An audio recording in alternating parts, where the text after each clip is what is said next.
हे बघा संध्याकाळचे टाईम झाला होता, देवाला दिवा लावून घेतला. आणि आमच्या इकडं असा पाऊस चालू होता लेकरांना जाऊन 5:30 वाजता मी घेऊन आले आणि घरी आलो की आम्ही पाऊस सुरू झाला. बरं झालं आम्ही घरीच राहिलो. पाऊस खूप मोठा होता. नंतर आम्ही लेकरांना वगैरे दरवाजा लावून घ्यायला सांगितलं. आमच्या इथं भाजी आणली होती रात्री, त्याच्यामुळे भाकरी वगैरे करून घेतल्या. आता श्रावण सुरू होणार आहे ना, त्याच्यामुळे म्हटलं भाजी खाऊन घ्यावं. मी तर काही खात नाही, परंतु लेकरांनी त्यांनी खाते, त्याच्यामुळं भाजी करून घेतली. भाकरी करून घेतल्या लेकरांपुरत्या आणि त्यांच्यापुरत्या केला मी.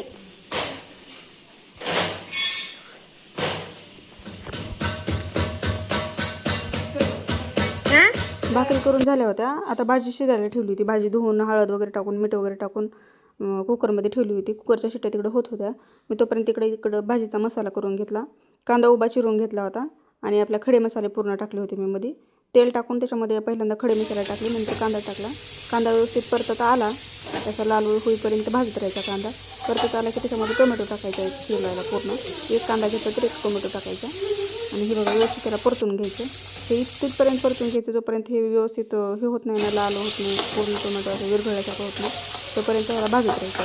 भाजून झाल्याच्या नंतर त्याला व्यवस्थित काढून घ्यायचं बाजूला मिक्सरच्या भांड्यामध्ये.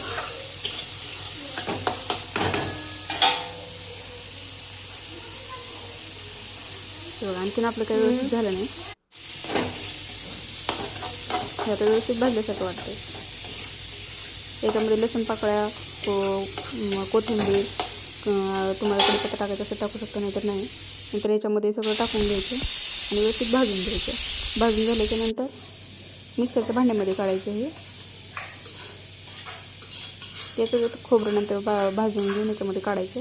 मिक्सरच्या भांड्यामध्ये व्यवस्थित काढून घ्यायचं आणि काढून झाल्याच्या नंतर हे थंड होऊ द्यायचं. थोडं गरम मिक्सर फिरवायचं नाही आणि थंड झाल्याच्या नंतर हे मिक्सर मला फिरवून घ्यायचं.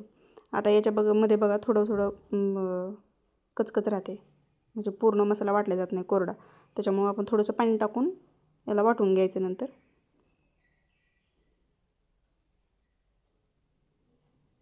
थोडं पाणी टाकलं की व्यवस्थित ग्रेव्ही होते.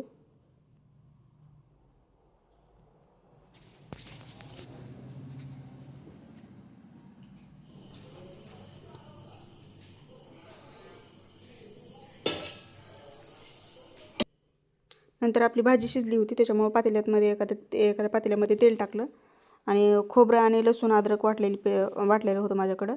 ते आधी टाकून घ्यायचं. त्याच्यामध्ये टाकून घेऊन व्यवस्थित हलवायचं त्याला आणि लाल लाल झाल्याच्या नंतर आपला तो मसाला टाकायचा. आपण जो वाटून घेतला होता ना, तो मसाला टाकायचा मध्ये आणि थोडं थोडं टाकून लगेच हलवून घ्यायचं, नाही तर लगेच करपते मसाला ते. त्याच्यामुळं हे बघा असं लालसर खोबरं झालं, व्यवस्थित हलवून आपला लालसर वास आपल्याला लगेच ओळखता येतो. तसा वास आला की नंतर ही ग्रेव्ही टाकून द्यायची मध्ये. असं थोडं थोडं टाकत लगेच हलवून घ्यायचं, नाही तर मग लगेच खाली काळं पडते, करपते.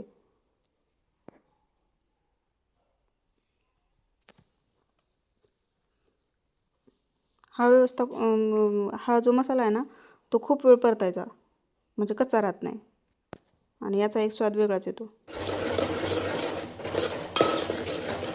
जोपर्यंत हा मसाला पूर्ण तेल सोडत नाही ना, तोपर्यंत त्याला परतत राहायचं. आता याच्यामध्ये तुम्ही डाळ टाकू शकता किंवा बेसन पीठ टाकू शकता. मी तर बेसन पीठच टाकते, कारण डाळ आहे ना असे मोठं भाजी होते ना, त्याच्यामुळं मी बेसन पीठच टाकते दरवेळेस. 2 चमचे बेसन पीठ टाकून घेतलं याच्यामध्ये. तेलामध्ये व्यवस्थित भाजलं जातं हे. कोणी कोणी भाजून पण टाकते, पण मी असं टाकते. माझं सहावरच तुम्ही टाकू शकता. बेसन पीठ व्यवस्थित हलवून घ्यायचं. भाजले खमंग वास येतो. नंतर याच्यामध्ये अंबारी मसाला टाकला, 2 चमचे धनेपूड टाकली आणि काळं तिखट आपल्या घरी बनवलेलं टाकलं. तुम्हाला जसं तिखट आवडतं तसं तुम्ही टाका.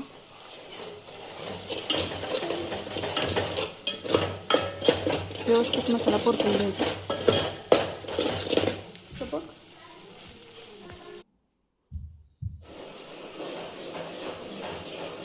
आणि याच्यामध्ये वरचं जे असतं ना आपलं सपक पाणी, ते थोडं टाकून थोडा वेळ मसाला शिजू द्यायचा. त्याच्यामध्ये मसाला व्यवस्थित शिजल्याच्या नंतर तेल सोडलं मसाल्यानं की नंतर हे आपलं भाजी टाकून घ्यायची. आपण जी शिजवलेली भाजी आहे ती मध्ये टाकून घ्यायची